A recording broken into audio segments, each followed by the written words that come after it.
There is no solution in the upper basin that's going to solve Powell and Mead problem. When a lake drops an inch, the world barely notices. But here, that inch could mean power lost, crops failing, or an entire city's lifeline slipping away. As of Monday, August 11th, 2025, at 2 a.m., Lake Mead's water level stands at 1,054.32 feet above mean sea level. That's 174.68 feet below full pool.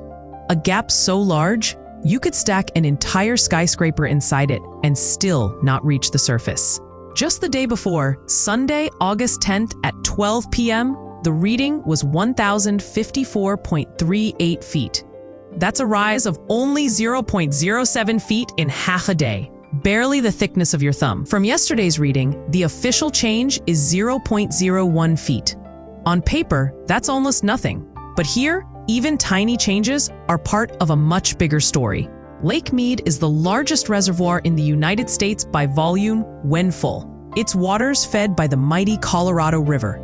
For decades, it was a symbol of abundance, powering homes, irrigating farms, and giving life to the desert Southwest. But in recent years, it's become something else entirely. A stark, living gauge of the West's historic drought. Snowmelt and spring runoff have occasionally brought hope, nudging the levels upward for a few weeks or months. But the long-term trend, driven by declining river inflows, over-allocated water rights, and a warming, drying climate, has been relentlessly downward. The data tells a clear story. In early 2025, levels were relatively strong, peaking in March. Since then, the hot summer has taken its toll.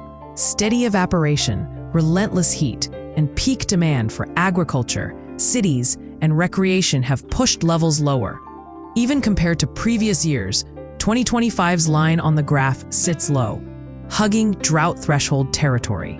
As Lake Mead drops toward 1,050 feet, water managers will be forced into heightened shortage declarations under long-standing agreements between the Colorado River states. And if it sinks to 1,045 feet, one of Las Vegas's older intake pipes comes dangerously close to being exposed, a risk the city has fought against for years by building deeper infrastructure. Walk the shoreline and you'll see the story written in stone. A wide, pale bathtub ring of mineral deposits climbing higher every year. Marinas have moved their docks again and again just to keep boats afloat. Some ramps are closed altogether. Downstream, fish habitats have shrunk. Ecosystems are stressed, and the Hoover Dam's ability to generate power has weakened. That dam, once producing over 2 gigawatts of electricity, now faces reduced capacity as the water level drops, affecting millions of homes and businesses that depend on its power. Lake Mead's full pool is 1,229 feet. Its winter pool is 915 feet, far lower than today's number, but a frightening possibility if the downward trend continues over the coming decades. Right now, we're closer to shortage trigger points than to recover. Once levels dip under 1,075 feet, legally mandated cutbacks kick in, reducing water deliveries to farms, cities, and even entire states. For the 25 million people who rely on this reservoir, these numbers aren't just statistics. They determine whether crops grow, lights stay on, and taps run. There are efforts underway to adapt. The National Park Service's Sustainable Low Water Access Plan is modifying ramps at places like Colville Bay, Echo Bay, South Cove, and Temple Bar to function even at 950 feet.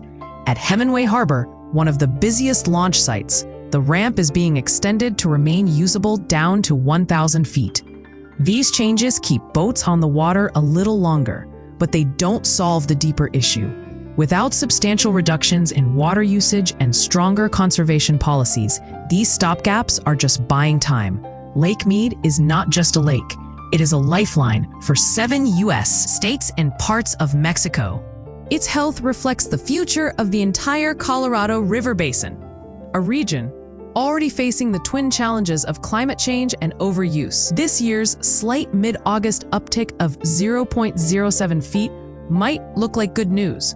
And yes, every rise is worth celebrating. But it's like finding loose change when you need to pay off a mountain of debt. The deficit is decades deep, and recovery will take more than a few good snow years. Right now, 1,054.32 feet.